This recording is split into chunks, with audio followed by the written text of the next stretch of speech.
A bitch, but you gotta do it. The first $100,000 is a bitch, but you gotta do it. That's Charlie Munger, one of the greatest investors of the 20th century, partner to Warren Buffett, built a multi-billion-dollar fortune from almost nothing. And at some point, talking to young people about money, he said those exact words. I don't care what you have to do. If it means walking everywhere and not eating anything that wasn't purchased with a coupon, find a way to get your hands on $100,000. Now here's what most people miss. Munger wasn't being dramatic. He wasn't just trying to sound tough. He was being precise. Because here's the question nobody stops to ask. Why that number? Not $50,000.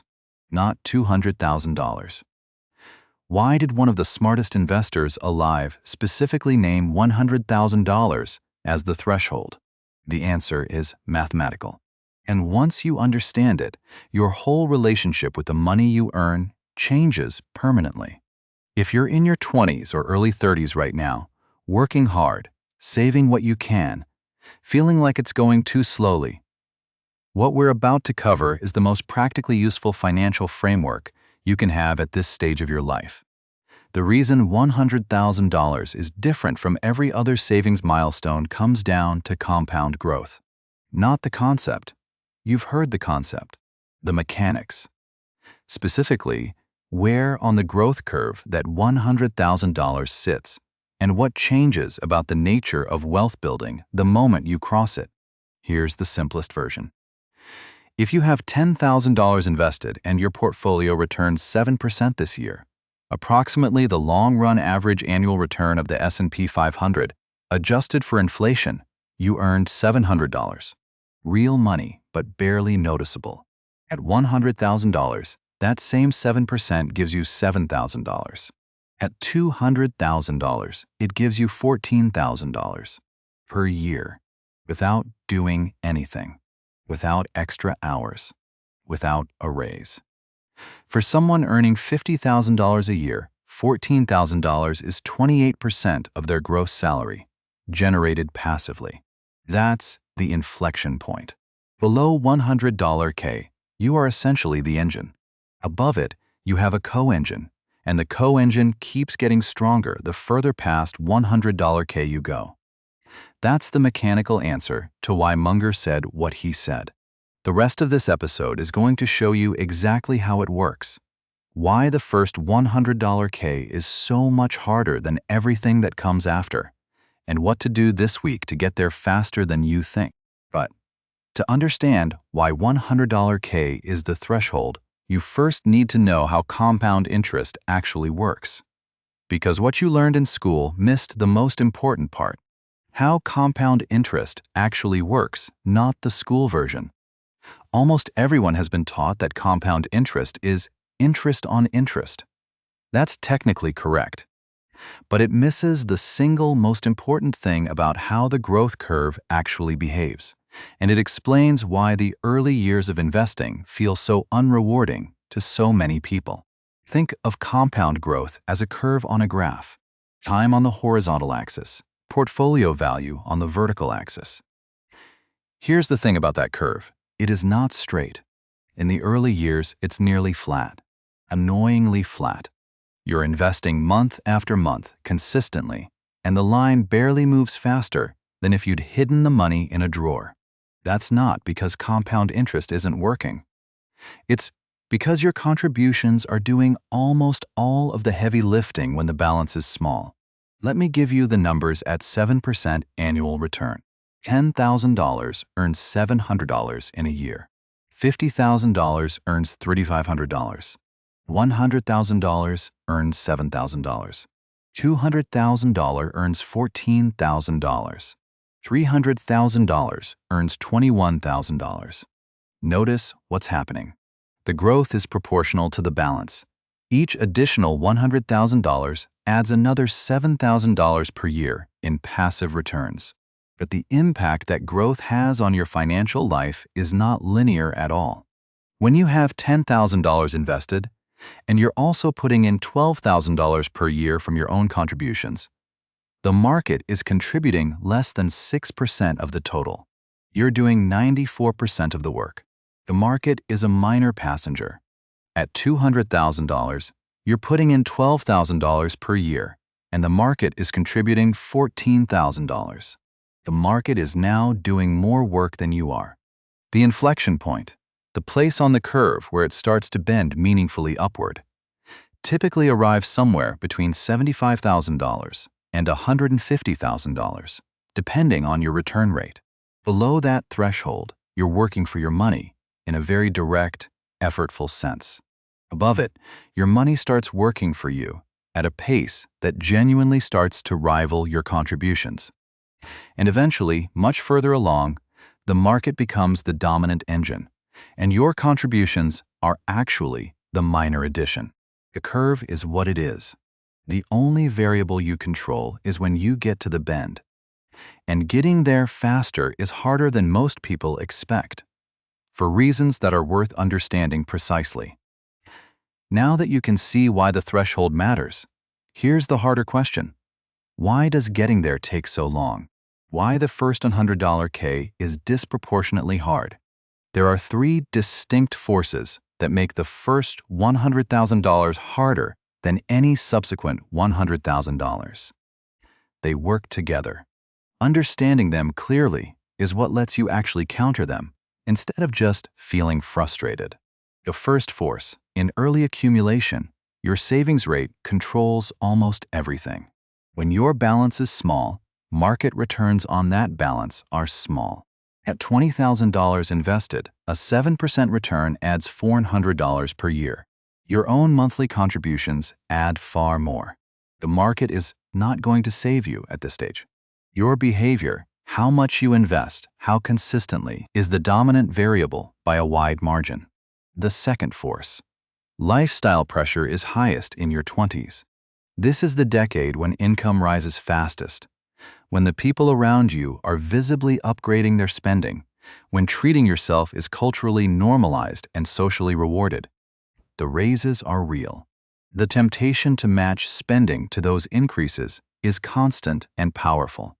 Most people don't consciously choose lifestyle inflation. Each individual upgrade seems reasonable, and collectively they absorb every raise before it ever reaches an investment account. The third force. There's no compounding tailwind yet. Every dollar in your investment account required a decision not to spend it. There's no momentum, no wow. Look how fast this is growing feedback loop. No automatic reinforcement. You're pushing the snowball up the hill by hand, and it doesn't feel like a snowball yet. The discipline required is genuinely high, and the reward is a long way off. Here's how these three forces play out concretely. Imagine you invest $1,000 a month, starting from zero. After 12 months, you've invested $12,000, and the market has added roughly $420. You've done 97% of the work yourself. After 10 years, you've invested $120,000, and the market has contributed about $53,000. Better ratio. But you're still doing the majority of the heavy lifting. After 20 years, you've invested $240,000, and the market has contributed roughly $280,000. Now the market has done more work than you have. The shift from "I'm the engine" to "the market is co-engine" happens somewhere in that 7 to 10-year window, which for most consistent investors corresponds to the $100,000 to $150,000 range. That's the phase transition, and you have to earn your way to it almost entirely through your own behavior. The good news is that the one variable you can actually control makes a dramatic difference, and the numbers on that are about to change how you see the next few months. The numbers that should make you act differently. This month, here's where I want you to sit with some math. Because the variable that controls when you reach $100,000 is not your investment returns, not your broker, not which fund you pick. It's your monthly contribution, by a wide margin. At 7% annual return, here's how long it takes to reach $100,000 from zero. $300 per month, approximately 15 years. $500 per month, approximately 11 years. $1,000 per month, approximately 7 years. $2,500 per month, approximately 5.5 years. $2,000 per month, approximately 4.5 years. Read those numbers again. Going from $500 per month to $1,000 per month cuts 4 years off your timeline. 4 years. And those 4 years are not neutral. They're years where the co-engine would have been running, where the market would have been contributing meaningfully to your growth without any additional effort from you. Going from $1,000 to $5,500 per month cuts another 1.5 years off. Every incremental increase in your savings rate during this early phase, before you cross the threshold, has the largest proportional impact of your entire financial life. Not because the extra money is magical today, but because it changes when you cross $100K, and crossing $100K earlier is worth an enormous amount. The practical takeaway is uncomfortable. The single most valuable thing you can do for your long-term financial position right now is find a way to increase your monthly investment by $200, $300, or $500. Not because that feels significant today, but because it changes when the machine switches modes. Now let's look at what actually happens when you reach the other side of that threshold, because this is the part that makes the whole grind worth it. What happens on the other side of $100K? Once you've crossed the threshold, the character of wealth building changes in a way that's hard to fully appreciate before you've experienced it. The second $100,000 arrives faster than the first. The third arrives faster still. This isn't motivational language. It's what the math does when the co-engine is running. At $100,000 growing at 7%, the market contributes $7,000 this year. If you're also investing $1,000 per month, that's another $12,000. Total annual growth, $19,000. You reach $200,000 in under 4 years. At $200,000, the market contributes $14,000 per year. Same $12,000 from your contributions. Total $26,000 per year. You close the gap to $300,000 faster than the previous leg. The snowball has mass now. It picks up speed. But here's the number I want you to hold on to, because it makes the case better than anything else. Imagine 2 people, both of whom save exactly $100,000 and then invest nothing more. Not another dollar. Just that $100,000 compounding. Person A reaches $100,000 at age 28. At 48, they have approximately $391,000. At 58, approximately $748,000. Person B reaches $100,000 at age 38. At 48, approximately $197,000. At 58, approximately $377. Same starting point. Same $100,000. Same investments. 0 additional contributions from either person after the threshold.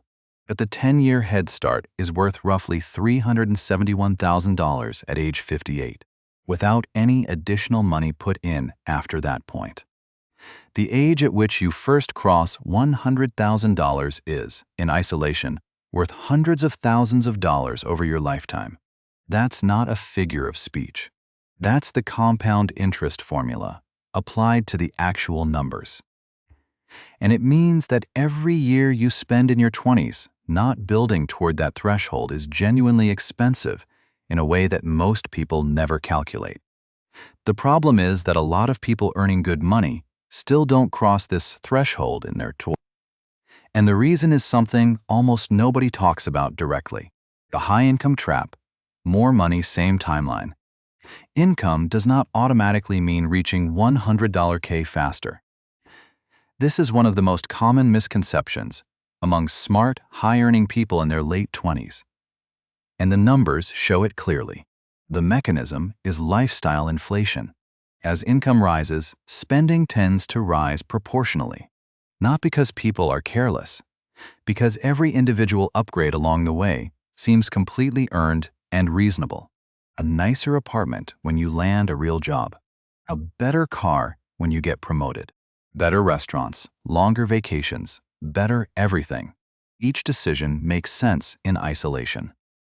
Collectively, they absorb every raise before it reaches an investment account.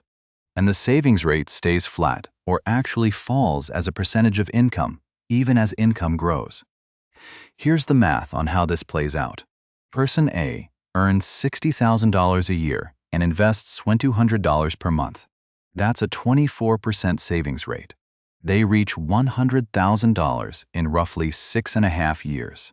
Person B earns $120,000 a year and invests $800 per month. That's an 8% savings rate.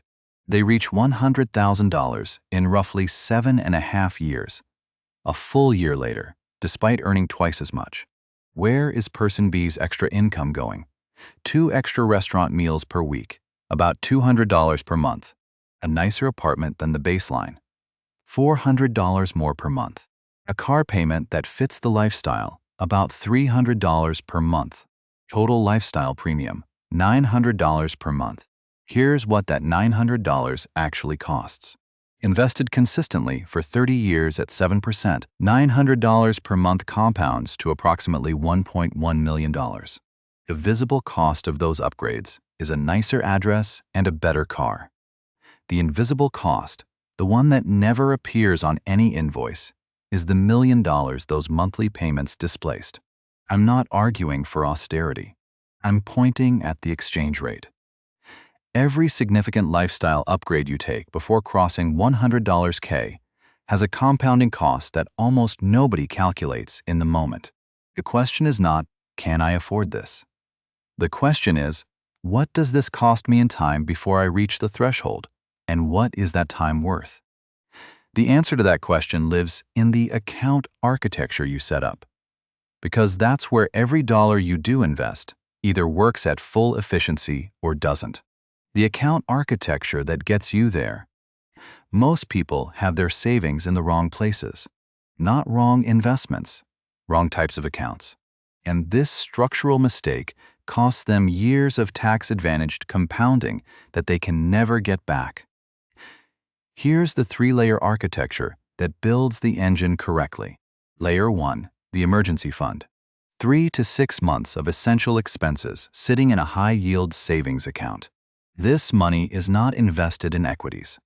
It sits there doing one job, protecting every other dollar you're building from being raided when life gets unpredictable. Without this layer, a $3,000 car repair or medical bill wipes out months of investment momentum in a single day. The emergency fund is not glamorous. It is the foundation everything else stands on. Layer 2, tax-advantaged retirement accounts. And the order within this layer matters significantly. If your employer offers a 401k with a match, contribute at least enough to capture the full match before anything else. Here's why this matters so much. An employer who matches 50% up to 6% of your salary is offering a guaranteed 50% return on those dollars before the market does anything. At a $60,000 salary, contributing 6%, $3,600 per year, earns a fiend $800 employer match. That's a guaranteed 50% return on top of whatever the market does. It is the highest guaranteed return most people will ever have access to, and a staggering number of employees leave it partially or fully on the table. Not capturing the full employer match is the financial equivalent of declining a raise. After capturing the match, a Roth IRA, if you're in the United States. After-tax contributions that grow completely tax-free. When you withdraw in retirement, you owe nothing on any of the growth. The equivalent in Canada is the TFSA, in the UK the ISA. These accounts let your investments compound without taxes eating into the returns year after year. Layer 3, a taxable brokerage account. After you've maxed the tax-advantaged options, everything additional goes here. Broad index funds, long hold. Nothing complicated. The order matters because of the tax math. $1 in a Roth IRA is worth more over time than $1 in a taxable brokerage account because the growth is never taxed. Get the structure right, and every dollar you invest is working at maximum efficiency from day one. Once the architecture is right, the next thing most people want to optimize is the actual investment. And here's why that instinct is pointing them in exactly the wrong direction at this stage. The index fund is not the important decision right now. Here's something that surprises almost everyone. Below $100,000, your investment selection is nearly irrelevant compared to how much you're actually investing. Let me show you the numbers directly. Person A invests $800 per month and their portfolio returns 8% annually. Person B invests $1,000 per month and their portfolio returns 6% annually. After 7 years, Person A has about $93,000. Person B has about $101,000. Person B wins, despite earning 2% less per year on every dollar invested. The reason? The contribution variable completely dominates the return variable in the early accumulation phase. Think about the actual dollar amounts. A 2% performance difference on a $20,000 portfolio is $400 per year. A $200 per month difference in contribution rate is $2,400 per year. The contribution is 6 times more impactful than the performance at that balance level. The crossover point, where investment selection starts to meaningfully compete with contribution size as the primary driver, only arrives well after you've crossed $100,000. The practical implication is important and easily underestimated. Most of the mental energy people spend comparing index funds, debating allocations, researching brokers, during the 0 to 100K phase, would produce far greater results if redirected toward finding ways to increase monthly contributions by $200 or $300. One broadly diversified index fund, a total market fund, or an S&P 500 index fund is sufficient for this phase. Pick one. Automate contributions to it. Then stop looking. The energy that goes into portfolio optimization below $100,000 is almost entirely misallocated during this phase. Put it toward earning more, spending less, or building the systems that make your savings automatic and consistent. Which brings us to what the research actually says about consistency over a 7-year timeline, because knowing what to do and doing it for 7 consecutive years are not the same problem at all. So if it's not about the fund, what actually makes the difference? The answer is removing the decision entirely, automating the engine, the Payday Protocol. Let's be honest about what the real obstacle is. Most people in their 20s don't reach $100K not because they lack information, but because investing consistently requires making the same correct decision every single month for 5 to 10 years. Through job changes, through relationship changes, through unexpected expenses, market swings, periods of low motivation, and everything else that happens in a decade of real life. Human decision-making is not built for this kind of consistency. We're wired to discount future rewards compared to present ones. A dollar available to spend right now feels bigger than the much larger sum it becomes in 30 years, even when we rationally understand otherwise. We're wired to match the spending behavior of the people around us. We respond to stress, boredom, and celebration with spending, not saving. The solution is not to get better at willpower. It's to remove yourself from the decision entirely. Automatic investing, setting up a transfer to your investment account on payday, before the money arrives in your checking account, works not because it's clever, but because you never see the money as available to spend. What you can't see, you don't mentally account for as spendable. What's already in your investment account before you check your balance never enters the "should I spend this?" calculation. This approach is backed by real research. Behavioral economists Shlomo Benartzi and Richard Thaler designed a program called Save More Tomorrow, published in the Journal of Political Economy in 2004. The key insight: people resist savings increases that reduce their take-home pay right now, even knowing the long-term benefit. So, The SMART program linked automatic savings increases to future raises. Contribution rates went up whenever pay went up, so participants never experienced a take-home reduction. The results showed dramatic, sustained improvements in long-run savings rates, without requiring willpower on any given day. Your personal version of this has 3 parts. First, set up an automatic transfer to your investment account on payday or the day after, before you have time to build a mental plan for that money. Second, enroll in your 401k at whatever level captures the full employer match immediately if you haven't already. Third, the next time you receive a raise, redirect at least 50% of the after-tax increase to your investment account before you update any spending habits. That third step is where most wealth-building or wealth-destroying decisions get made quietly, without anyone realizing it's happening. If your take-home pay increases by $400 per month and you redirect $200 of it to investments first, you've made a compounding decision that operates invisibly for decades, without any ongoing willpower, because the system runs automatically from that day forward. The system works, but only if you protect it from the specific behaviors that most commonly knock it off course. The 3 killers that reset the clock. The path to $100,000 is mostly about doing the right things consistently. But 3 specific behaviors show up disproportionately in the 22 to 35 age group and can wipe out months or years of progress with a single decision. These are worth naming clearly. The first killer: high-interest consumer debt. If you're carrying a credit card balance at 22% APR, every dollar you're investing is competing against a guaranteed 22% annual cost going the other direction.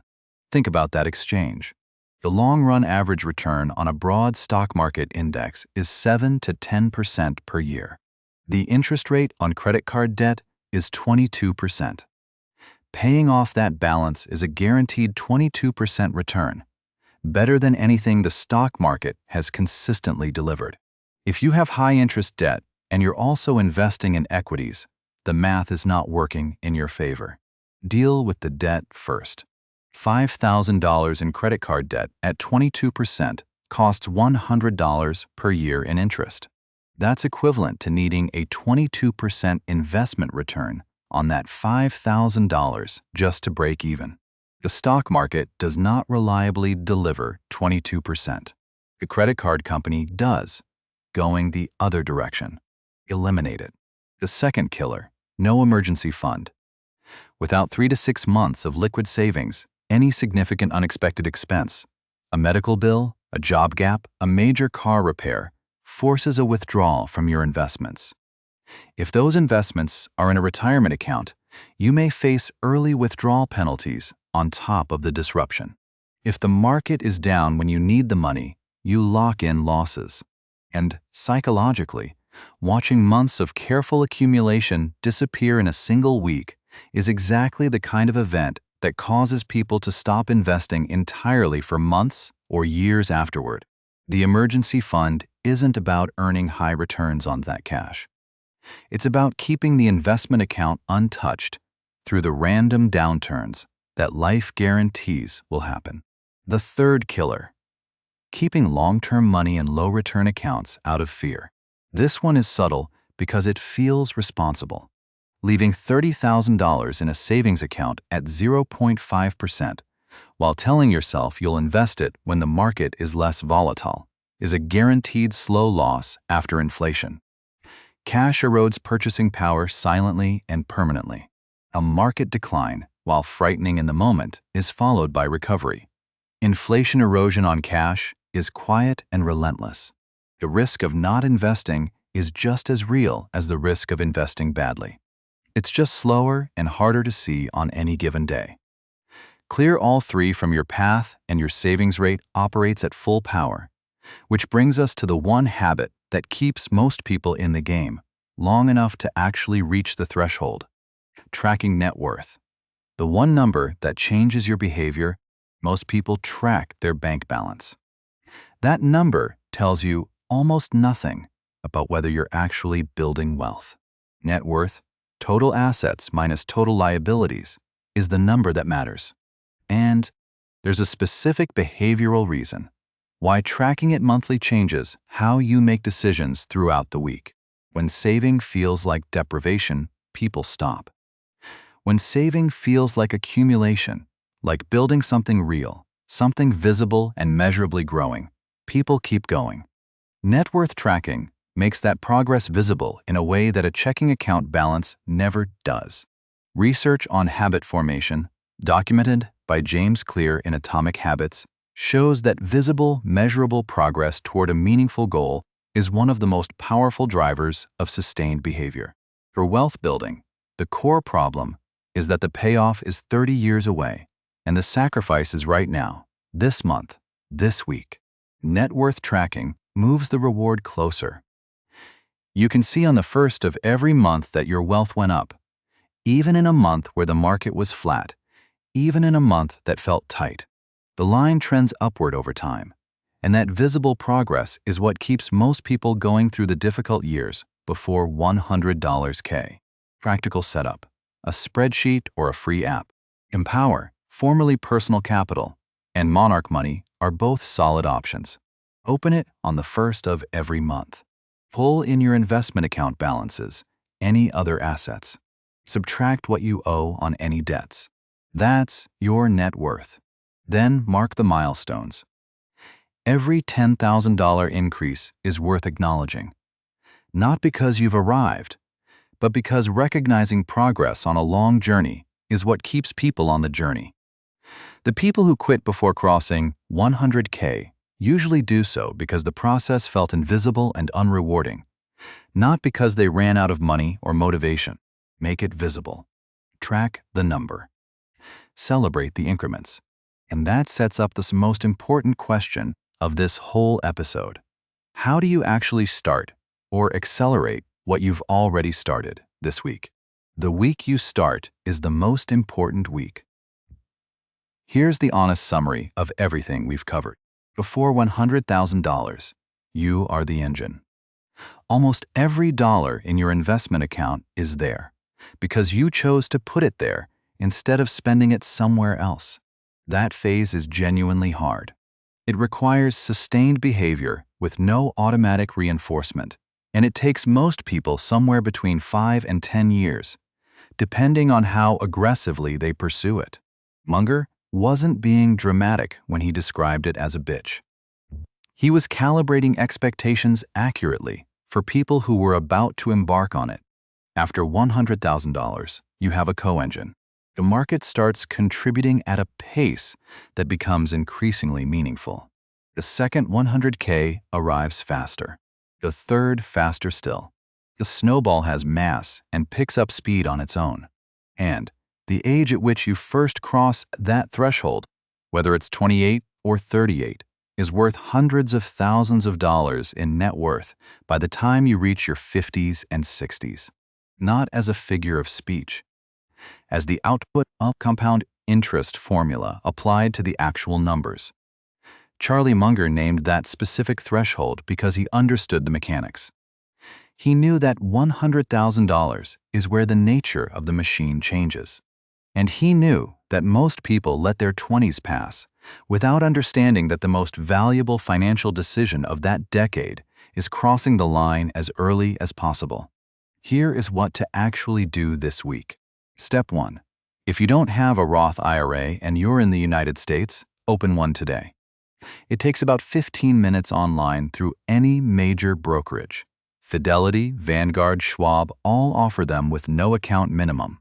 If you're in Canada, open a TFSA. In the UK, an ISA. These accounts give your money the most favorable tax treatment available to individual investors. And the sooner they're open, the sooner the clock on tax-free growth starts. Step 2. Set up an automatic transfer for the day after your next payday, whatever you can currently afford, even if it's $100, to a total market index fund. Then don't touch it. Let it run. Step 3. Open a net worth tracking spreadsheet or download one of the apps we mentioned. Put your current number in right now, not someday. Check it again on the first of next month. Step 4. The next time you receive a raise, redirect at least 50% of the after-tax increase to your investment account before you change anything about how you live. Nobody who does these 4 things consistently in their mid-20s will be in a bad financial position at 55. The path is not complicated. It doesn't require finding a secret edge or picking the right stocks or timing the market. It requires getting the structure right, making the key behaviors automatic, protecting the process from the 3 killers, and staying in the game long enough for the math to do what the math does. Quick recap before you go, because I want you to walk away with the full picture. We started with the Munger quote and the mathematical reason $100,000 is a real mechanical threshold. It's where compound growth starts to genuinely rival your own contributions as the primary engine of wealth. We looked at how the compound interest curve actually works. Nearly flat and labor-intensive in the early years, bending meaningfully upward somewhere between $75,000 and $150,000. We walked through why the first $100K is disproportionately hard. Your savings rate controls everything. Lifestyle pressure peaks in your 20s, and there's no compounding tailwind yet. We ran the contribution numbers and found that going from $500 to $1,000 per month cuts 4 years off the timeline, and those years are worth a significant amount. We saw what happens after the threshold. The second $100K comes faster, the third faster still, and crossing it 10 years earlier is worth hundreds of thousands over a lifetime. We named the high-income trap. Earning more doesn't automatically mean faster accumulation when lifestyle inflation absorbs the difference. We built the 3-layer account architecture.